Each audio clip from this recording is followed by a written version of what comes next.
ഇതൊക്കെ അഹങ്കാരമല്ലേ? ഇതിനൊക്കെ അഹങ്കാരം എന്നല്ലാതെ മറ്റെന്ത് പറയാനാണ്? ഇതൊക്കെ കൊണ്ടാണ് നമ്മുടെ മമ്മൂക്കയെ മലയാളികളുടെ സ്വകാര്യ അഹങ്കാരമാണെന്ന് വിശേഷിപ്പിക്കുന്നത്. നിങ്ങൾ ഈ വീഡിയോ കാണുന്ന ആ അഹങ്കാരിയായ മനുഷ്യൻ്റെ സ്നേഹം കണ്ടോ? അവരോടുള്ള ആ കരുതൽ കണ്ടോ? ആ ഫോട്ടോ എടുക്കുന്ന സമയത്ത് മമ്മൂക്ക നടുക്കാണ് നിൽക്കുന്നത്. എല്ലാവരെയും ഒരു ഫ്രെയിമിൽ കിട്ടില്ലെന്ന് മനസ്സിലാക്കി പുള്ളി എന്ത് ചെയ്തു? ഓരോ ആളുകളുടെയും പിന്നിൽ പോയി അവരുടെ തോളിൽ കൈവച്ച് അവർക്കൊപ്പം നിന്ന് ഫോട്ടോ എടുക്കുന്നു. എന്ത് മനുഷ്യനാണ് ബൈ നിങ്ങൾ?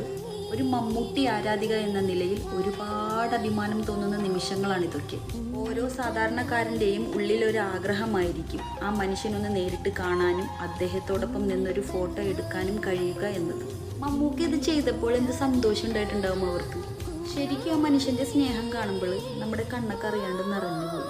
ഇതൊക്കെ കാണുമ്പോഴാണ് ആ മനുഷ്യനോടുള്ള സ്നേഹവും ഇഷ്ടവും 10 മടങ്ങ് വർദ്ധിക്കുന്നത്. Love you Mammukka.